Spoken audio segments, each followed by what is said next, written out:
जय गुरु जी। संगत जी, सत्संग सुनाने की और सुनने की प्रथा गुरु जी के टाइम से चलती आ रही है। गुरु जी महाराज किसी भी संगत को बोल दिया करते कि अपना सत्संग शेयर करो, तो बाकी संगत बड़े ही ध्यान से वो सत्संग सुनती थी। और अगर उस बीच लंगर प्रसाद सर्व किया जा रहा है तो गुरु जी महाराज वो भी बंद करवा दिया करते थे। कहते कि एक वक्त में एक ही काम हो सकता है, ऐसा नहीं कि आप लंगर प्रसाद भी चख रहे हैं और सत्संग में फिर जो सुना रहा है उस पर आपका ध्यान नहीं है। संगत जी, हम गुरु जी महाराज की ब्लेसिंग के लिए सत्संग करवाते हैं और सत्संग शेयरिंग ये ब्लेसिंग का सबसे इम्पोर्टेंट पार्ट है, क्योंकि उस वक्त वो संगत गुरु जी द्वारा किया हुआ कल्याण और गुरु जी के गुणगानों का बखान करते हैं, हम उसी को मिस कर देते हैं।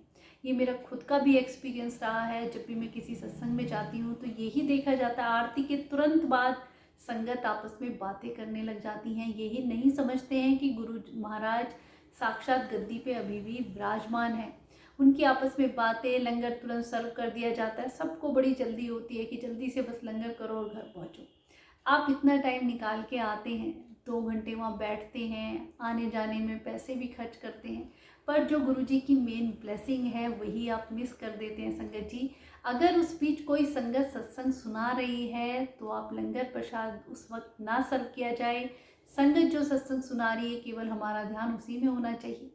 जब तक आप गुरु जी महाराज के किए हुए कल्याण को या उनके महिमा, उनके गुणगान को ही नहीं सुनेंगे तो कैसे आपका गुरु जी के प्रति विश्वास बढ़ेगा, कैसे नई संगत जुड़ेगी। संगत जी, इस बात का विशेष ध्यान रखें कि आप इतना टाइम निकाल के आते हैं, वो 5-10 मिनट हमारे लिए इतने इम्पोर्टेंट होते हैं। कोई भी संगत अपना सत्संग शेयर करती है तो बिल्कुल शांत होकर हमें वो सुनना चाहिए। उसी में हमारे कितने क्वेश्चनों के आंसर मिल जाते हैं।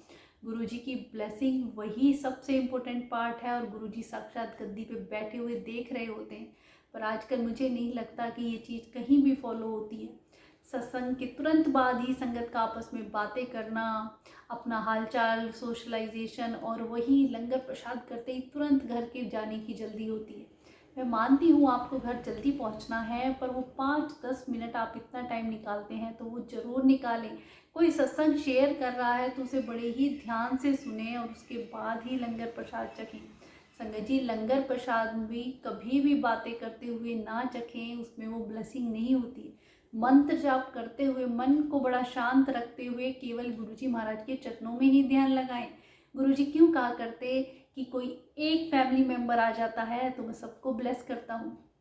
अगर आप पूरी श्रद्धा भक्ति और पूरे भरोसे के साथ वो लंगर प्रसाद करते हैं तो आपकी पूरी फैमिली ब्लेस हो जाती है। संगत जी, चाहे कोई घर में बीमार है, आप उसके नाम से भी लंगर प्रसाद करेंगे तो वो भी ठीक हो जाता है। पर हमारी वो भावना होनी चाहिए, ये नहीं कि बस हम भागम भाग में लगे हुए हैं कि 2 घंटे बैठ गए बस हो गया सत्संग। नहीं संगत जी, वो बहुत इम्पोर्टेंट पार्ट है सत्संग शेयरिंग का। जितना हो सके अपने गुरु की गुणगान करना, उनकी महिमा गाना और उनके गुणगान, उन चर्चा करना, ये सबसे बड़ा विषय है। संगत जी, जब तक हम अपने गुरु का गुणगान नहीं करेंगे नई संगत कैसे जुड़ेगी। गुरु जी खुद कहा करते, नई संगत नू लाओ। कैसे आएगी संगत जी नई संगत, उनका विश्वास कैसे बढ़ेगा। गुरु जी के बारे में उनकी भी जानने की इच्छा होती है। आपके साथ कोई भी सत्संग होता है उसे शेयर करें, बिल्कुल भी इसमें हिचकिचाने की ज़रूरत नहीं होती। संगत जी, अपने गुरु का गुणगान करने से भी हमारे कर्म कटते हैं। गुरु जी खुद कहा करते, जो सुनता है उसका भी भला होता है, जो सुनाता है उसका भी भला होता है। मेरी ब्लेसिंग दोनों तरफ चलती है। तो आप ये इतना इम्पोर्टेंट पार्ट ब्लेसिंग का कैसे मिस कर देते हैं। आजकल हर सत्संग में मैं यही देखती हूँ, सब इतना बिजी बातों में, आप वहाँ पे बातें ना करिए। संगत जी, जो पॉजिटिव ऑरा हम 2 घंटे वहाँ बैठते हैं, जो पॉजिटिविटी गुरुजी महाराज हमें देते हैं, वो सीधे हमें अपने घर ले जानी है। अगर आप बातें कर देते हैं तो सब वहीं छूट जाता है। इस बात का खास ध्यान रखें कि आरती के तुरंत बाद कोई सत्संग शेयर करता है तो उसे बड़े ही ध्यान से सुने। कुछ भी है उसमें आपके क्वेश्चनों के आंसर मिलेंगे, आपका गुरुजी के प्रति विश्वास भी बढ़ता है। आप नई संगत को भी बताते हैं तो नई संगत भी जुड़ती है गुरुजी महाराज के चरणों से। संगत जी, लंगर प्रसाद मंत्र जाप करते हुए आपको बातें करनी है, सोशलाइजेशन करना है, आप अलग से टाइम निकालिए, पर सत्संग में ये मत कीजिए कि हम हाल चाल पूछ लें, कितने दिनों बाद मिले हैं, यही टाइम मिलने का होता है। नहीं संगत जी, सत्संग को सत्संग की मर्यादा के अनुसार ही हमें करना चाहिए। लंगर प्रसाद के तुरंत बाद अपने घर जाएं, वहाँ ना ज़्यादा टाइम बिताएं, ना ही बातें करें। और इस चीज़ का आप ध्यान रखेंगे तो गुरुजी महाराज की ब्लेसिंग आपके ज़रूर आपके फैमिली मेम्बर को भी ब्लेस करती है। अनंतम शुक्राना गुरुपाद।